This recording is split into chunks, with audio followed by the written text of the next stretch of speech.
émission spéciale. Journée mondiale de la maladie d'Alzheimer. En direct de l'Institut du cerveau à Paris. Émission spéciale de la journée mondiale d'Alzheimer. C'est une émission en direct de l'Institut du cerveau et c'est animé par Frédéric Cloteau. Bonjour Frédéric. Bonjour Ornella, ravi de vous retrouver avec votre voix ensoleillée comme d'habitude. Alors cette fois-ci on n'est pas dans un jardin comme la semaine dernière, on est au cœur même de l'Institut du cerveau qui nous accueille dans une magnifique salle avec le public qui commence à arriver progressivement. Et on va faire un peu le tour des popotes sur ce qu'est Alzheimer, d'où ça vient, et puis peut-être démonter aussi quelques idées reçues. Alors je signale au passage que si vous voulez poser des questions pendant cette émission en direct à tous les chercheurs et scientifiques que nous allons avoir, vous pouvez les poser sur le hashtag Institut Cerveau. Et on les prendra évidemment à la volée quand elles arriveront. Avec moi pour parler d'un mythe, ou démonter un mythe, le docteur Lara Migliaccio, je l'ai bien prononcé, et le professeur Richard Lévy. Merci à vous d'être en direct avec nous ce matin.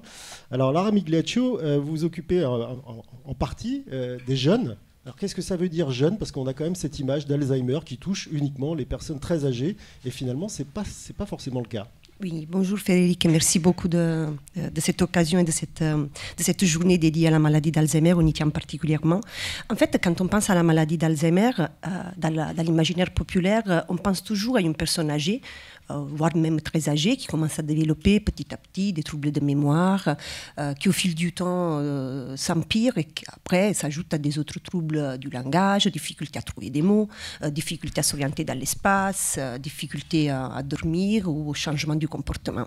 En réalité, si on refait l'histoire en arrière, la vraie première patiente d'Alzheimer, le docteur qui a découvert la maladie et dont la maladie porte le nom, était une femme autour de la cinquantaine. Et elle présentait presque pas du tout troubles de la mémoire, elle présentait avant tout des troubles du comportement et des troubles du langage au premier plan. Alors, il ne faut pas s'alarmer, on ne va pas alerter le public pour rien. La maladie... Parce qu'on perd ses clés ce matin qu'on est atteint de la maladie. Voilà, du coup... le message, en fait, qu'aujourd'hui on voudrait vous passer, c'est que la maladie d'Alzheimer, dans un tout petit pourcentage de cas, environ vers le 2, le 3, le 4% selon les études, peut toucher aussi des sujets avant l'âge des 65 ans. L'âge des 65 ans, c'est juste, si vous voulez, un point arbitraire. Après, vous êtes considéré âgé, avant, vous êtes considéré jeune. Eh bien, cette maladie peut malheureusement aussi toucher des sujets avant cet âge-là. La particularité, c'est que quand vous avez cette maladie plus jeune, plus tôt dans la vie, en fait, elle ne se manifeste pas comme on l'attend. Ça veut dire qu'il y en a des patients classiques qui ont des troubles de la mémoire au premier plan, mais dans un petit pourcentage de cas, la mémoire n'est presque pas du tout touchée. Alors, quelle est la différence justement de symptômes visibles? Alors, très souvent, ces patients que nous, on a la chance de pouvoir observer, suivre, prendre en charge, étudier ici, c'est que... ils n'ont pas de troubles de la mémoire et parfois, par exemple, ils ont des troubles du langage, des difficultés à trouver des noms, mais c'est des troubles constants. Du coup, ce n'est pas le trouble classique qui arrive un peu avec le vieillissement et on a toujours l'impression que le nom de quelqu'un nous échappe, le nom d'un objet nous échappe. C'est vraiment un trouble constant dans le temps. Des autres, par contre, ont des difficultés à voir. Ils commencent à penser de moins bien reconnaître les objets, ils ont l'impression de moins bien reconnaître les visages.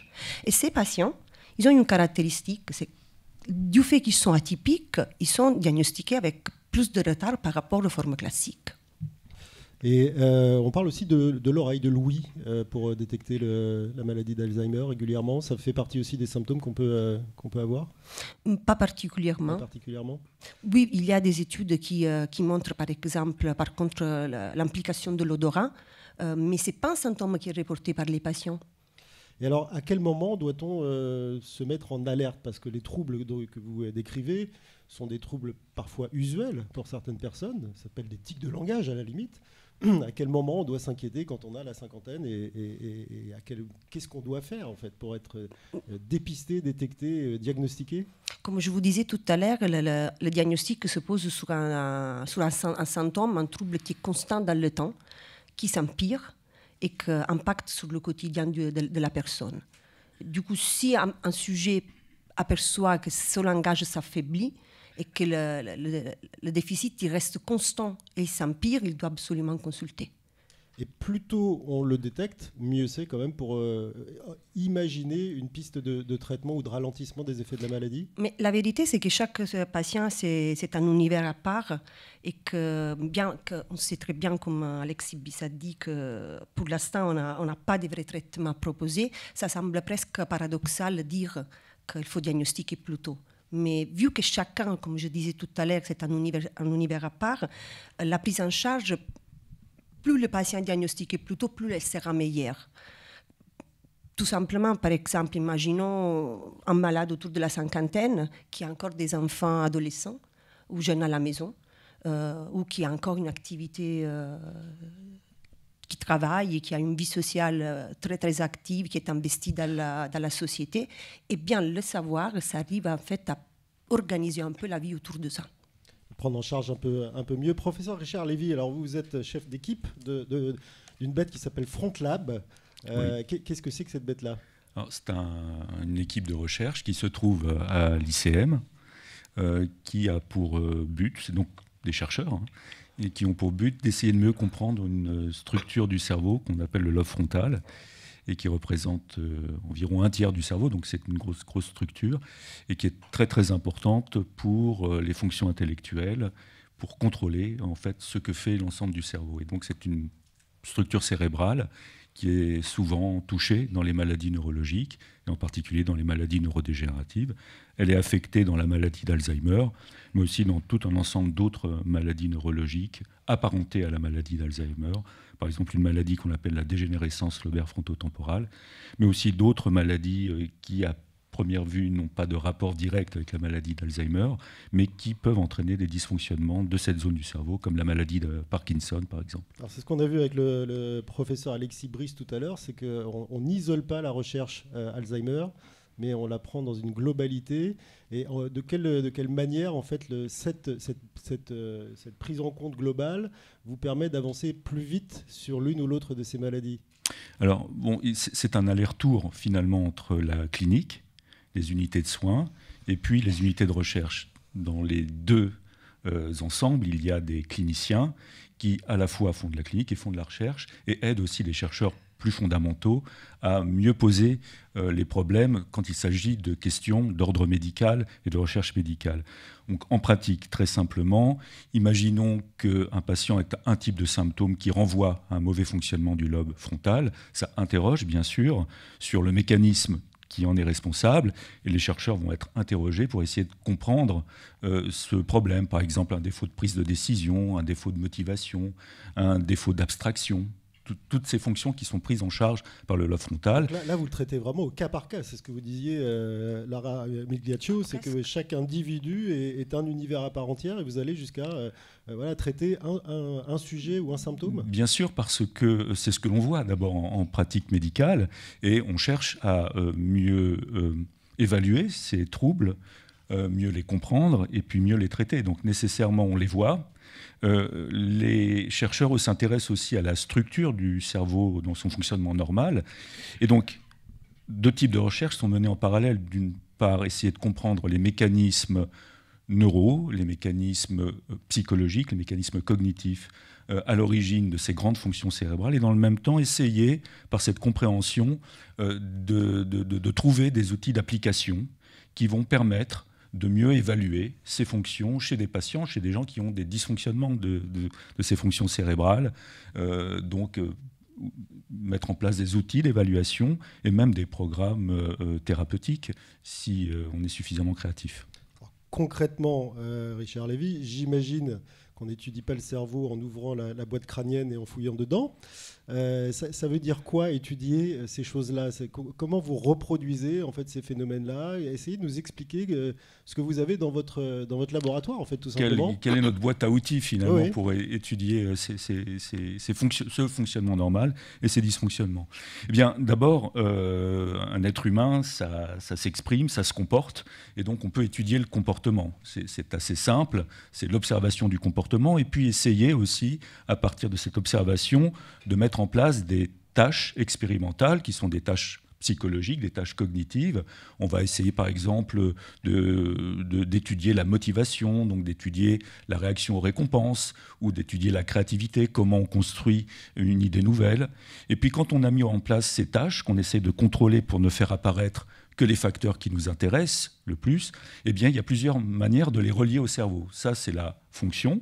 Et puis, il y a la structure, il y a le cerveau, il y a l'espace charnel, si vous voulez. Et de ce côté-là, eh bien, il y a des outils qui évitent évidemment d'ouvrir le cerveau et d'étudier en temps réel, finalement, la relation entre le comportement et la structure cérébrale, comme l'imagerie, la neuroimagerie, en particulier, par exemple, ce qu'on appelle l'IRM fonctionnel, qui permet à un moment donné de mettre un individu dans une tâche comportementale et dans le même temps d'enregistrer les signaux cérébraux qui vont être traduits en images à l'intérieur de son cerveau. Et puis, il y a d'autres techniques. On peut aussi étudier les signaux électriques plus directement à la surface du cerveau, par exemple. Il y a des techniques d'électroencéphalogramme, par exemple, qui permettent d'étudier ce type de comportement. Puis, on peut aller encore plus loin. Il y a quelquefois même des études qui sont faites chez des patients au moment où ils sont opérés d'une lésion cérébrale en chirurgie dite éveillée. C'est une chirurgie qui est très importante, par exemple, pour éviter de faire une ablation cérébrale qui toucherait une zone très éloquente dans le cerveau, par exemple une région de la motricité. Eh bien, on garde des patients éveillés et on stimule en même temps qu'on opère pour vérifier si on ne touche pas le bras ou la jambe. Ben, ces moments-là permettent aussi de faire des études cognitives. On peut demander aux patients de faire une tâche comportementale et on peut stimuler au même moment. Et ça nous donne aussi des informations très importantes sur la façon. C'est vraiment du test en temps réel. En temps réel. Donc toutes ces techniques peuvent être mélangées. C'est ce qu'on appelle une approche multimodale qui permet non pas d'avoir une seule technique qui a ses limites et en multipliant ces approches, en les rendant confluentes, on augmente bien sûr la probabilité que les informations qu'on apporte soient proches de la réalité. Alors Lara Migliaccio, est-ce que vous arrivez facilement à trouver moi je vais les appeler des cobayes, c'est pas forcément le bon mot. Est-ce que les gens qui sont atteints de cette maladie sont plutôt volontaires pour participer à ces travaux et ces recherches ? Absolument. Absolument. D'un côté, parce que alors, les malades et la famille sont toujours très intéressés à la recherche. Ils connaissent le sujet mieux que nous, parfois. Ça veut dire qu'ils savent très bien. Ils ont cherché. Très souvent, en tant que centre clinique de référence, ils ont pas mal tourné. Du coup, quand ils arrivent chez nous, il y a aussi cette attente, en fait. Est-ce que vous avez un protocole de recherche à me proposer ? Et je ne parle pas justement que des protocoles thérapeutiques, je parle aussi des protocoles, comme Richard Leville le disait, visés à améliorer le diagnostic, visés à améliorer les connaissances du cerveau. Absolument, c'est absolument très facile pour nous d'avoir des patients qui se prêtent et même des aidants qui se prêtent. Parce que la plupart de nos études, en fait, prévoient toujours que aussi la famille et l'entourage, les amis, ça dépend de qui, soient en fait impliqués dans la recherche. Alors justement, on a une question du public pour vous qui parle un peu de la vie quotidienne. Donc là, vous parlez des aidants et des personnes concernées, mais la vie quotidienne, c'est la question que se pose un auditeur. Peut-on vraiment retarder l'arrivée des symptômes en faisant de l'exercice physique et mental ? Et ça relève justement de la coopération entre l'aidant et le malade. Est-ce que vous avez une réponse à apporter à ça ? L'un ou l'autre ? Oui, tu veux parler ? Alors, oui, je peux vous dire qu'il commence à y avoir des études dans lesquelles, alors là on est dans un autre domaine, on est dans celui finalement du retard et de la prévention de l'apparition des symptômes ou le retard de l'aggravation des symptômes. Et il y a un certain nombre d'approches dynamiques qui consistent à utiliser de l'activité physique à haute fréquence pour améliorer les symptômes de la maladie. Donc il y a plusieurs études qui ont déjà été produites et qui ont montré un effet favorable de l'activité physique, mais dans des conditions expérimentales, c'est-à-dire avec une fréquence bien déterminée, assez importante en général, et qui entraîne sur les tests cognitifs soit une stabilisation, soit une amélioration. Et certaines études ont même montré sur certains marqueurs biologiques de la maladie d'Alzheimer une certaine diminution de ces taux. Alors ce sont des études très préliminaires, mais c'est une piste évidemment extrêmement puissante. L'approche dynamique qui n'est pas uniquement liée à des chimiothérapies pour lutter contre la maladie. On cite l'exercice physique, mais il y a d'autres approches. Il y a des approches nutritionnelles, il y a des approches de stimulation cognitive qui sont des approches très dynamiques. Et évidemment, l'idée, c'est qu'en mêlant ces différentes approches, on puisse retarder le plus possible l'apparition ou l'aggravation des symptômes. Alors justement, la vie entre guillemets culturelle, l'alimentation et ainsi de suite sont différentes d'un pays à l'autre. Est-ce que vous avez aussi observé des disparités de fonctionnement de la maladie en fonction des us et coutumes en fait, des gens ? Pas vraiment, mais la chose qui est très intéressante, c'est que quand on parle en fait de prévention, là on a évoqué l'exercice physique. Juste pour rappel, il y a 2 ans, en fait, un journal très important pour nous, les chercheurs et les cliniciens, avait listé toute une série de facteurs de risque pour la maladie d'Alzheimer, parmi lesquels il y a par exemple aussi l'alimentation, du coup les mauvaises habitudes, comme par exemple fumer, ou par exemple la perte d'audition, parmi les facteurs que nous on peut modifier afin finalement de soit prévenir la maladie, soit retarder l'apparition ou l'aggravation des symptômes. Eh bien évidemment, s'il n'y a pas de différences liées à la provenance géographique d'une personne, il y a forcément une différence liée au statut socio-économique. Aujourd'hui, quand on parle en fait de prévention et quand on adopte les termes de vulnérabilité du cerveau ou de résilience du cerveau à une maladie, on va passer dans les aspects qui en fait sont un peu moins médicaux, un peu moins, disons, neuroscientifiques, qui sont justement liés à l'état socio-économique de la personne. J'ai bien à dire, entraînez-vous, voyagez, connaissez de nouvelles personnes, exercez votre cerveau, exercez votre physique. S'il n'y a pas les moyens, et si vous êtes dans une société qui vous empêche de le faire, vous n'allez jamais le faire. Ou si vous n'avez pas les moyens, tout court, de le faire. Voilà. Ouais. Donc ça, c'est très intéressant. Est-ce qu'on a aujourd'hui une explication, pareil, la question à l'un ou à l'autre, une explication de la raison pour laquelle cette maladie touche principalement la mémoire, même si on vous a écouté tout à l'heure, Lara Migliaccio, nous dire qu'il y avait d'autres manières de s'exprimer de cette maladie et qu'il fallait aussi faire attention. Pourquoi la mémoire ? Alors, bon, d'abord, ça ne touche pas que la mémoire, évidemment. Ça, c'est le premier point. Le deuxième point, c'est que la mémoire, c'est une fonction extrêmement importante qui nous permet de circuler, de naviguer en temps et dans l'espace, en temps réel, de seconde en seconde. Donc, évidemment, c'est une fonction qui, immédiatement, lorsqu'elle est affectée, va être visible. Le mot sur le bout de la langue, tiens, qu'est-ce que je suis venu chercher dans cette pièce ? Tiens, je t'ai dit quelque chose hier et tu t'en souviens pas aujourd'hui. Donc la mémoire, c'est une fonction nécessaire pour un être humain et qui donc est très sensible à moindres modifications, et ces modifications sont facilement visibles. Ce qui ne veut pas dire que la maladie commence nécessairement par la mémoire au sens biologique du terme. D'ailleurs, les circuits cérébraux qui sont affectés ne sont pas au début, avant l'apparition des premiers symptômes, nécessairement les circuits de la mémoire. Mais il est vrai que ces circuits sont touchés assez précocement dans l'évolution de la maladie. Là, il y a un point d'interrogation, c'est pourquoi la maladie, qui commence d'ailleurs probablement par des dépôts qui ne sont pas nécessairement localisés dans les structures qui sont les plus centrales pour la mémoire, pourquoi à un moment donné, ces anomalies vont entraîner à distance des modifications dans d'autres structures cérébrales. Pourquoi la maladie va circuler au sein de circuits cérébraux et va entraîner progressivement l'altération de la mémoire, mais aussi, on l'a vu par exemple chez les sujets jeunes, d'autres fonctions cérébrales qui ne sont pas des fonctions qui dépendent directement de la mémoire et qui ne dépendent pas des circuits de la mémoire. Donc je crois qu'il faut d'abord dire que c'est une maladie biologique avant d'être une maladie qui s'exprime cliniquement, que l'expression clinique est rendue plus évidente par la sensibilité de certaines fonctions à leur détection, et que cette maladie circule finalement de proche en proche dans des réseaux cérébraux. Et là, il y a une énigme, une interrogation sur la raison pour laquelle cette navigation des lésions se produit dans le cerveau. Donc je crois qu'on ne peut pas absolument dire les choses comme vous le dites. Voilà.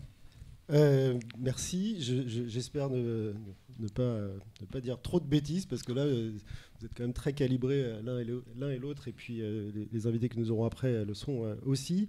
C'est bien de pouvoir répondre à des questions simples. On va garder la mémoire de cet échange, puisqu'il sera retrouvé en podcast sur vivrefm.com très vite. Je vous rappelle que vous pouvez poser vos questions sur Twitter, #Institut Cerveau, tout au long de cette matinée. On fait un petit détour avec vous, Ornella, une petite pause, et puis on retrouve nos prochains invités en direct de l'Institut du Cerveau pour parler de cette maladie d'Alzheimer.